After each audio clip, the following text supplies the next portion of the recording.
Hello दोस्तों, हमारे YouTube channel success life में आप सबका स्वागत है। दोस्तों, आज की इस वीडियो में हम आपको बताएंगे कर्म के फल का महत्व, कर्मों का फल कैसे भोगना पड़ता है। आज इस वीडियो में हम आपको कर्मों का फल अवश्य ही भुगतना पड़ता है, इसके बारे में जानकारी देंगे, क्योंकि इंसान ही अच्छे और बुरे कर्म करता है, पशु नहीं। इसलिए हम अपने कर्मों का फल अवश्य भोगते हैं, चाहे देर हो या सवेर। कर्म सिर्फ हमें भुगतने ही पड़ेंगे, इसलिए कर्म करने से पहले एक बार अवश्य सोचें, क्या मैं यह सही कर रही हूँ। अगर कर्म करने से पहले अच्छे से सोच ले तो शायद हम बुरा कर्म करने से बच सकते हैं। अगर आपने अपने आप को बचा लिया तो सजा से भी बचा सकते हैं। भगवान अवश्य सजा देगा, इस जन्म में नहीं अगले जन्म में ही कर्मों का फल भोगना पड़ता है। श्री कृष्ण जी ने भी गीता में कहा है कि कर्मों को ही सबसे उत्तम बताया है, क्योंकि कर्म को हमारे भाग्य का निर्माण करते हैं। अगर हम अच्छे कर्म करेंगे तो हमारे साथ अच्छा होगा, अगर हम बुरे कर्म करेंगे तो हमारे साथ बुरा होगा। दोस्तों, भगवान की न्याय व्यवस्था बहुत ही ज़्यादा सुदृढ़ है। कर्म का फल अच्छे कार्य करने वाले को अच्छा और बुरे कार्य करने वाले को बुरा फल अवश्य ही भोगना पड़ेगा। भगवान के यहाँ देर है भले ही हो जाए, मगर अंधेर नहीं होती। जिसको आप देर समझते हैं वो देर भी नहीं होती। प्रभु ने प्रत्येक कर्म के फलित होने का समय पहले से ही निर्धारित कर रखा है। समय से पहले या पीछे फल की प्राप्ति नहीं होगी। प्रभु की प्रत्येक रचना, प्रत्येक नियम इतना ज़्यादा गहरा है कि हर एक प्राणी को उसको समझना या जानना नहीं चाहिए। आज जो कर्म हम कर रहे हैं वो कल हमें उसका फल जरूर मिलेगा। दोस्तों, यह हमारे ही पिछले जन्मों का या इसी जन्म के हमारे लिए किए गए पुण्यों या बुरे कर्मों का, पापों का फल है। प्रभु का दोष नहीं देना चाहिए। भगवान का एक विधान यह है कि हमारे कर्म, विचार और भगवान के अनुसार ही हमें सुख या दुख की प्राप्ति होती है। पाप का भोगना पड़ता ही पड़ता है, इस जन्म को भोगने पड़े या जन्म जन्मांतर तक। तो अगर इस जन्म में अगर हम बुरे कर्म करते हैं तो बुरे कर्म का बुरा ही फल मिलता है। धन दौलत, श्रेष्ठ, खुशियाँ, सफलताएं, सुखी परिवार रोना हमारे कर्मों का फल है, और पीड़ा, दुख की बीमारी, आफत, दुखी परिवार रोना हमारे ही बुरे कर्मों का फल है। तो दोस्तों, आज के इस वीडियो में हम जो भी बताएंगे आपको, ये बहुत ही ज्ञानवर्धक और बहुत ही अच्छी कथा है। श्री कृष्ण ने समझाया कि भीष्म पितामह सुख दुख से जय पराजय से परे हैं। वो जानते हैं कि जो होने वाला था यही हुआ।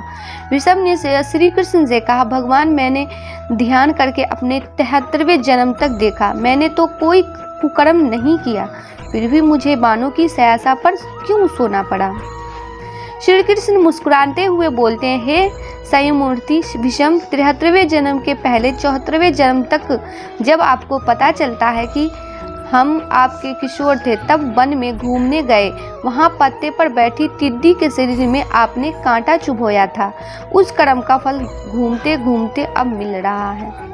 कर्म का फल 6 साल में 2 गुना, 12 साल में 4 गुना, 18 साल में 8 गुना, 24 साल में 16 गुना इस प्रकार मिलता है। दोस्तों, धृतराष्ट्र ने भी श्री कृष्ण से अपने कर्मों का हिसाब किताब पूछा, मैंने ऐसा क्या कर्म किया कि मुझे अपने से ही बेटों की मृत्यु का शोक मिला। मैंने अपने 100 जन्मों तक पीछे देखा है कृष्ण, लेकिन ऐसा कोई कर्म मैंने नहीं किया। श्री कृष्ण ने अपने योगबल से धृतराष्ट्र ने देखा कि ये एक राजा थे और वो स्वादिष्ट व्यंजनों में खोए रहते थे। बिना विचार किए जो सामने आ जाता खा लेते, इनाम भी दिया। एक दिन रसोई ने हंस के 100 बच्चों का मांस बनाकर एक एक करके राजा को खिला दिया। श्री कृष्ण ने कहा, धृतराष्ट्र जी, आप स्वाद में अंधे हो गए, तभी आप इस जन्म में अंधे बने। तुम्हारे पुण्यों के प्रभाव से 100 जन्म तक तो तुम्हें फल नहीं मिला, लेकिन इस जन्म में हंस के 100 बच्चों को खाने का फल तुम्हें मिल गया, तभी तुम्हारे 100 पुत्र मारे गए। सोचो साथ में क्या लाए और क्या लेकर जाएंगे। मनुष्य को ऐसी कमाई इकट्ठी करनी चाहिए जो इस संसार में भी काम आए और मृत्यु के बाद उसे हम साथ में भी ले जा सके और हमारे ही काम और अगले जन्म में ही हमारे ही काम आ सके।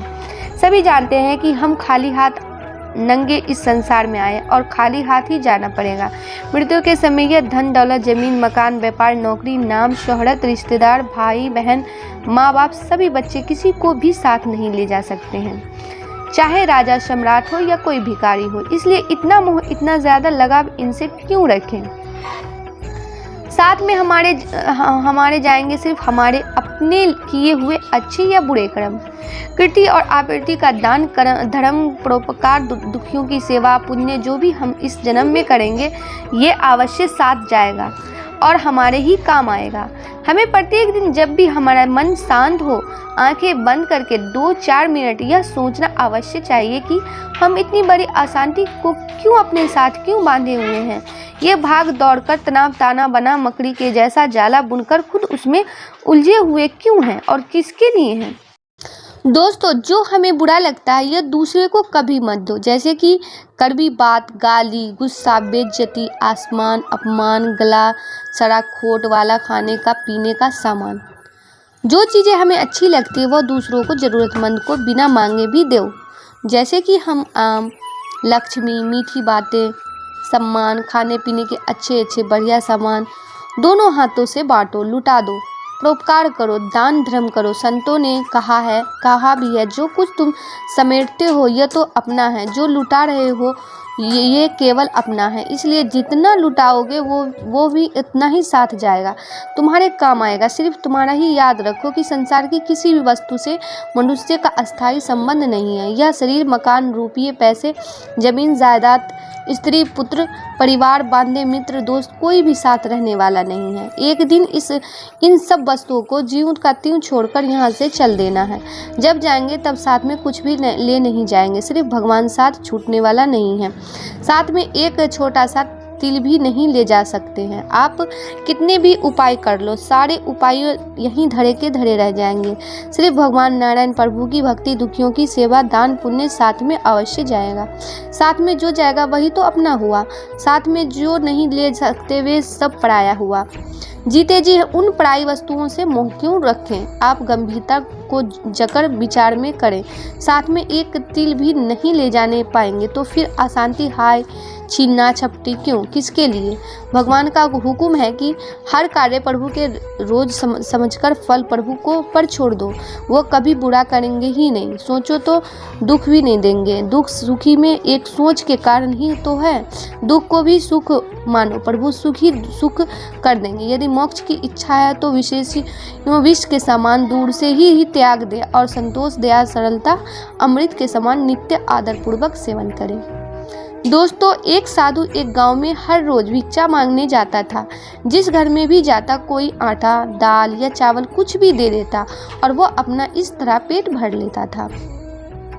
उसी गांव में एक व्यक्ति उसको हर रोज भिक्षा मांगने पर गोबर डाल देता और यह कहकर डांट देता कि भगवान ने हाथ पैर दे रखे हैं, कुछ काम करके खा लो। वो साधु चुपचाप गोबर लेकर आ जाता और एक तरफ ढेर लगा देता।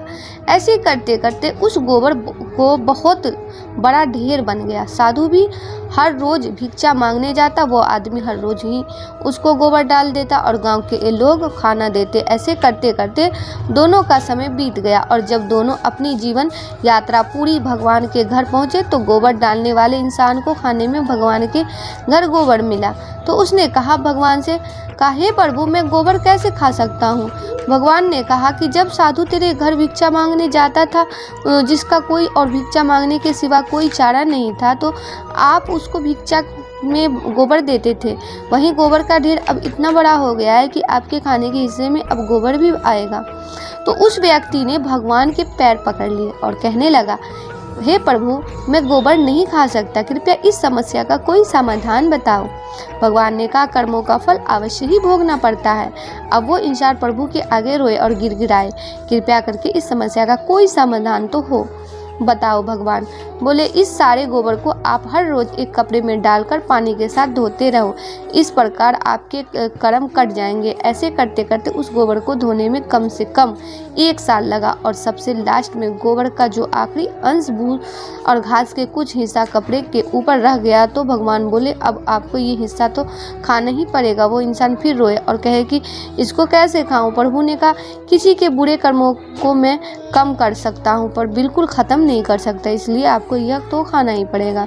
भगवान ने उसे समझाया कि आप गोबर खाने से बच गए, अगर आप उसको ना धोते तो वो सारा गोबर आपको खाना पड़ता।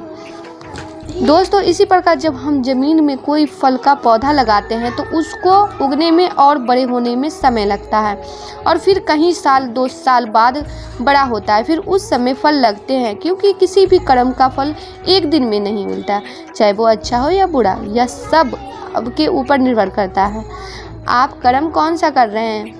फल मिलने में समय जरूर लगेगा पर मिलेगा जरूर।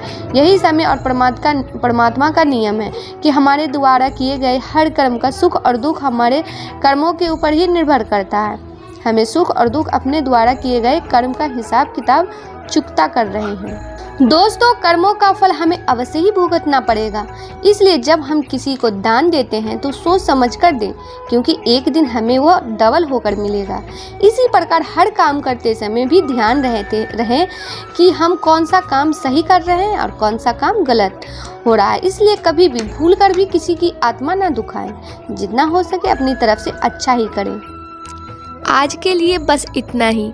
दोस्तों आपको ये वीडियो पसंद आया है तो लाइक करिएगा, दोस्तों को शेयर ज़रूर करिएगा, चैनल को सब्सक्राइब करके बेल आइकन को ज़रूर दबाइएगा ताकि आने वाला वीडियो आपको सबसे पहले मिले।